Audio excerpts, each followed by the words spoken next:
Hello, welcome back to the Robaer Report.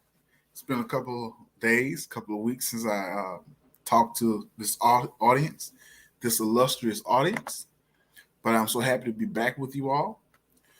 And today we are talking about Montgomery College and their child development program.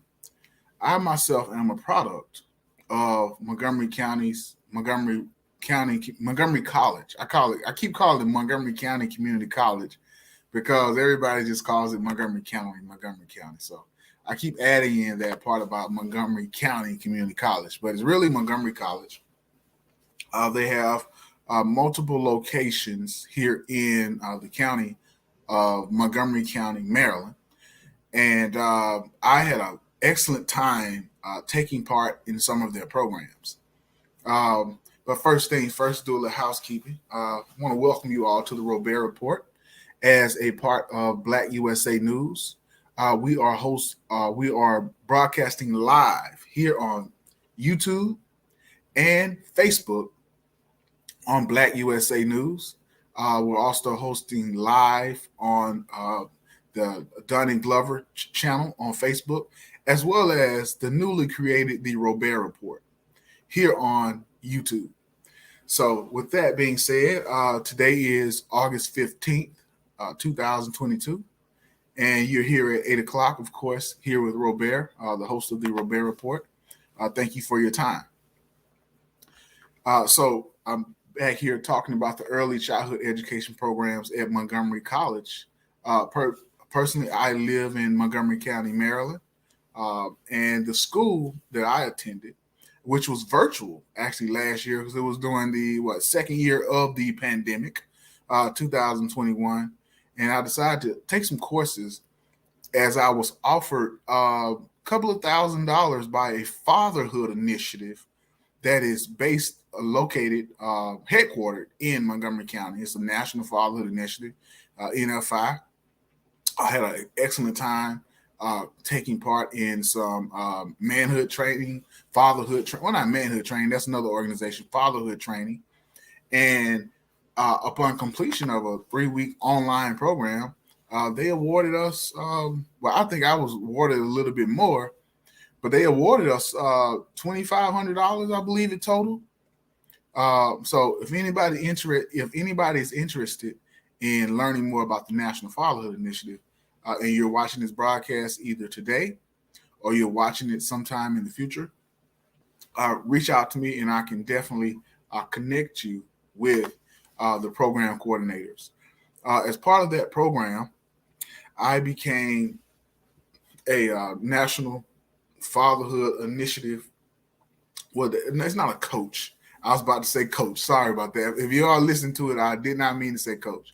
But I became an integral part of the community, and where I was given privilege to go out and talk to fathers, and they would host seminars, and I would get on and talk to fathers, as I am a father of a 3-year-old daughter. Shout out to Olivia. Don't get enough of saying your name. And so during these, I decided to use these funds to take courses at Montgomery College, and I took a bevy of courses. A lot of them centered on early childhood education programs. And in these courses, maybe I'm looking to my left right now because I have some of my certificates. See, Robaer Washington, I could have forged this, but I got the MC at the top, so I don't think I forged it too much. But during these courses, I believe, yes, in every course, it had to be about 7 or 8. I was actually the only male. I was the only black male, and I could have been any type of male in these courses. Some of the students would look up and say, "There's a guy here." Some of the teachers would look up, although they weren't saying it out of anything preferential towards females. It was just something different that they had seen a guy taking a course in early childhood education. And after taking this course, I found out that in that field, particularly during the height of the pandemic. Uh, and for those, shout out to those who have recovered from the effects of the pandemic physically in this particular instance, and for those who have succumbed to the virus due to however it took took some people's lives. Just to be frank about it, want to send my condolences to those families. I have had family members to catch the virus. One or so has passed away, and I think about that often as we're in this world. So, just want to discuss that real quick. But at Montgomery College, I'll just show this. This is one of the certificates that I was able to accomplish. I believe this was like a 1-day course using books to support pre-literacy skills and language development. Was in this course. It was about 3 hours long. This one was, I believe, was actually over Zoom. They sent us a couple of books, about 3 or 4 books in the mail after completing this course, as we were certified to talk about using books to support pre-literacy skills. I always knew that was important. My family members would read to me as a kid, spurred me along so much that at about the age of 8 or 9, I was I'm from Mississippi, of course. For those who didn't know, I was walking to the library, coming back home, and with 15, 20 books, dragging them down the street in my hand, dropping books. And I had me a library card. I was so excited that I had a library card and I could actually do stuff. And I learned at a very early age to read. So there was no limit to the amount of books that I can get from the library. And even to this day, when I go to the library, I'm lost. I'm lost in my own thoughts, and that I can get as many books as I won't say as many books as I like, but they allow you to pick up a certain amount of books as deemed appropriate by the library authorities. 15, 20 books. That's a pretty good number of books to be walking down the street with as a child. But I enjoyed myself and reading, getting lost in my thoughts as a child. And that spurred me along as an adult. As I'm looking to the side, so I'm not paying attention to my audience, I'm looking at these certificates. So I definitely enjoyed going to the library as a child, and I thought that class was important because it is vital to read to your children. And if you have a structured program, structured paradigm behind you that can show you how to read to your children and what age and stages of learning and growth and development where they are, where their minds can expand and grow to be the best that their minds can be over the course of time. That's an awesome class. So thank you to Montgomery College. Another one is health and safety training. In this course, we were taught how to, that was medication administration.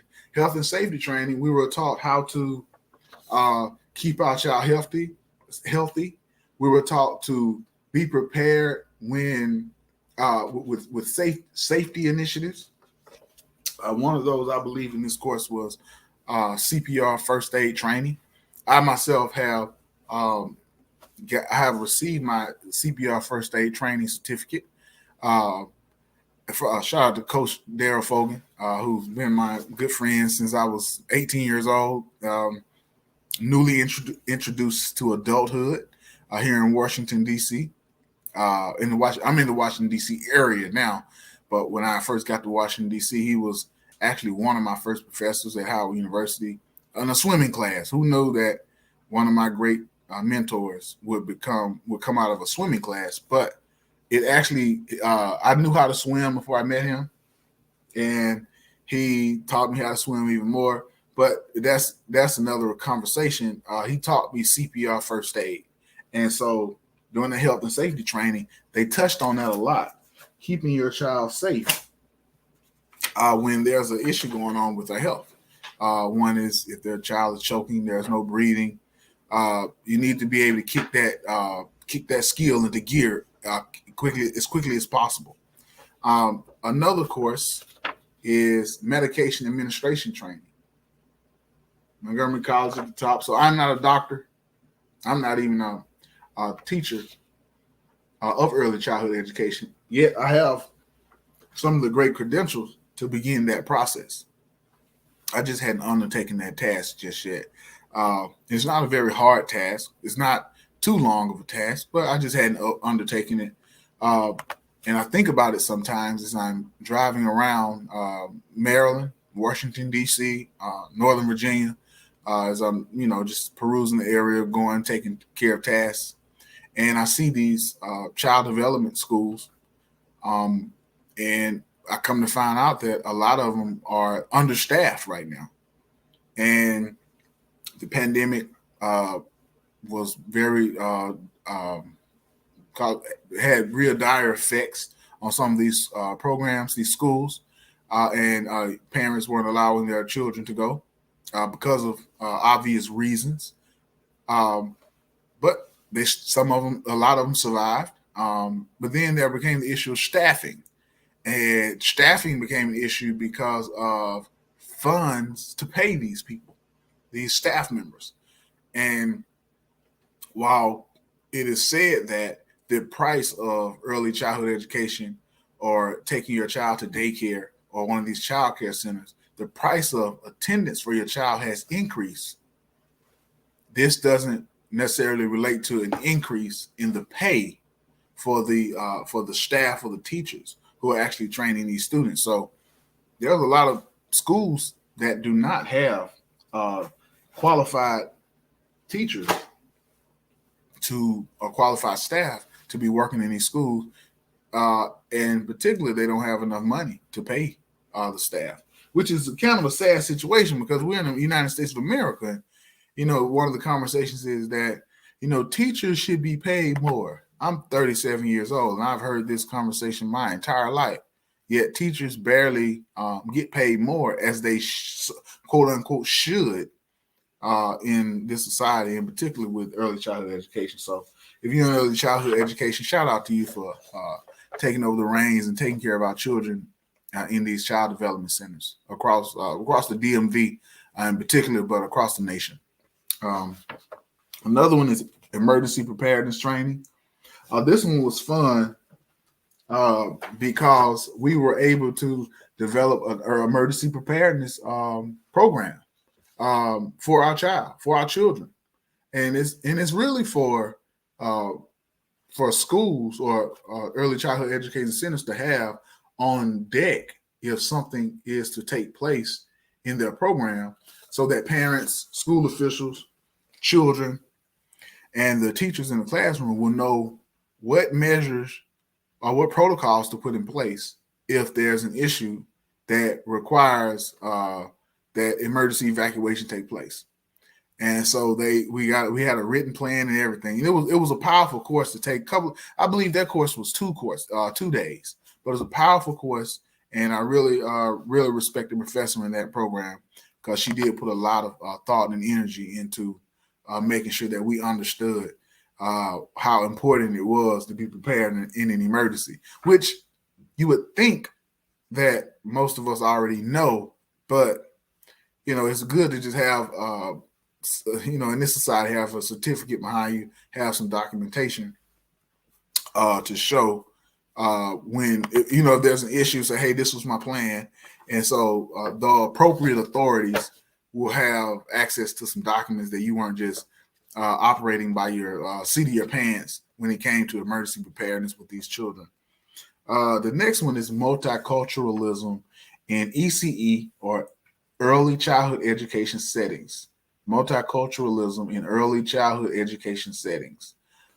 This was important because I live in a county where there's a large Latino population, a large African diaspora population, a large white population, a large Black African American population, and there's a milieu in these schools, a mixture of students that are in these classes speaking various languages, come from different backgrounds, different food that they eat at home, different dialects, different skin tones, different hair textures, different religious statuses, different belief systems. And our professors wanted us to understand that in these environments that these children are coming from, they're all settling into an environment in the schools where it is best that the teachers are familiar with what's taking place in, on a broad level in the homes, so that they can teach, be more prepared to teach the youth in these courses, in their schools, so that nobody will feel, so that no one can say that my child was left out or my child didn't get appropriate training in your specific class, to said teacher, to whatever teacher that is. Another one that I have is building partnerships with families. Great course. In building partnerships with families.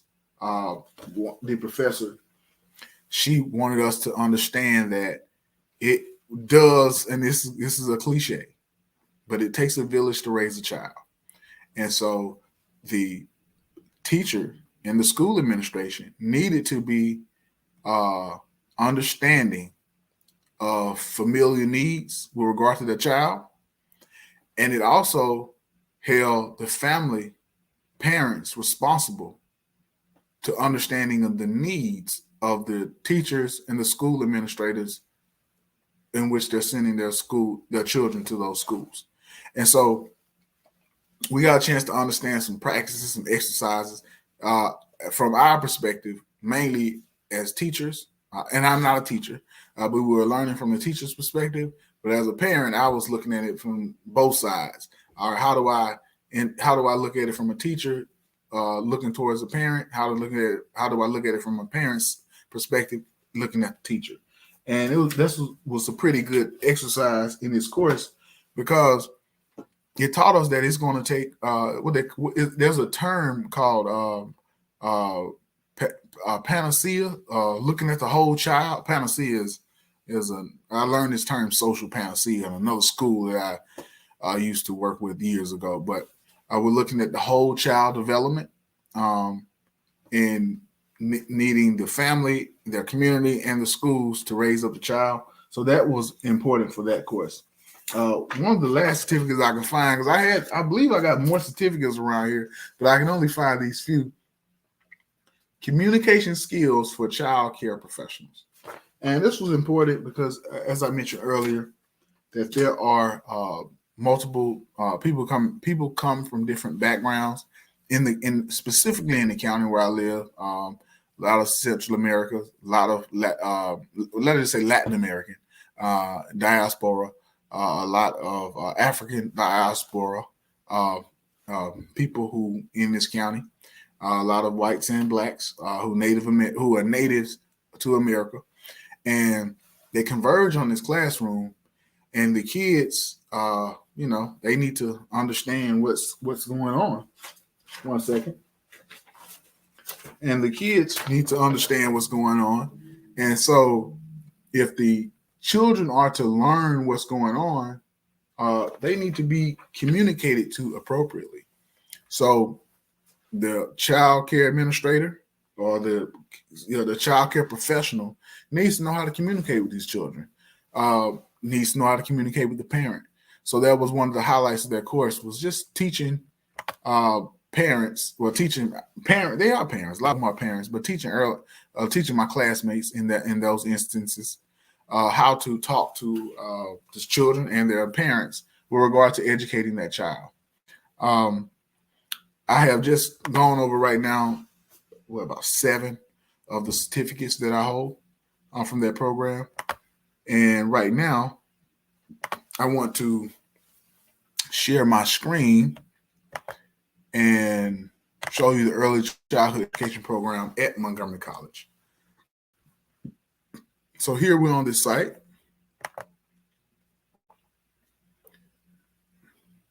Let me see. Is it up yet?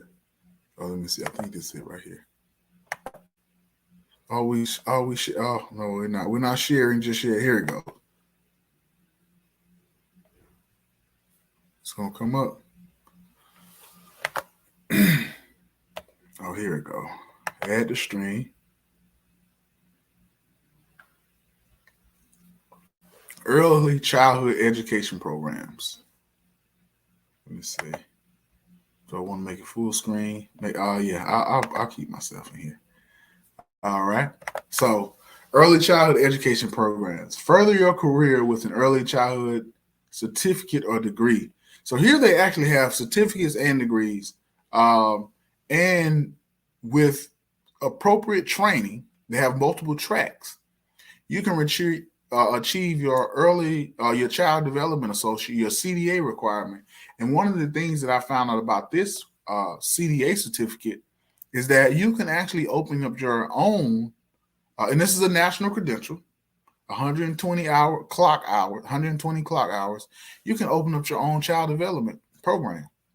And I thought that was pretty spectacular that with just a few hours, a person can go from, some people have these daycares in their home and they're not licensed or certified. And that can become a major issue uh, if litigation needs to take place because they didn't have a certification. They're just somebody who's taking care of somebody's child. And if an incident happens, I have a friend where an incident happened like that, but I believe the organization was certified, but there's still an incident took place. And if it wasn't for their license, even though the situation was dire, if it wasn't for their license, that would be another strike that would be on the organization or on the early childhood education program. But since they have their license, which they, I assume, they have their child development associate credential, they're okay from that perspective. They have non-credit programs, as we see right here, through the Workforce Development and Continuing Education Division. That's where I was able to pick up my courses. They were non-credit programs. You can also achieve associate degree in early childhood education. So some people may want to go into a teaching track, but they may need to. They may feel, or there may be a requirement that they go to go through an associate's program. Well, Montgomery College offers that associate's program for people who are interested in early childhood education. And then there's the early childhood education certificate, 1-year certificate, very vital. Again, I mean, it's a little bit less strenuous it's more strenuous than the non-credit programs right here, but it's less strenuous than the associate's degree in early childhood education. The coordinator for this program is Dr. Sonia, I hope I'm pronouncing this right, Pruneda Hernandez. If anybody needs to reach out to Dr. Pruneda Hernandez, her number is 240-762-0154. Now, Dr. Sonia Pruneda Hernandez and I have not talked. I don't know if I remember this person. I remember a couple of other teachers, but not this one in particular. But I want to give her information out just in case anyone watching this program, this broadcast of the Robaer Report, and they are interested in learning more about early childhood education programs in the state of Maryland. Right now, school is about to start.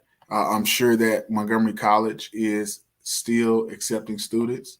I received an email a few days ago about this program. So I'm sure that they are still accepting applicants, possibly by way of scholarship as well.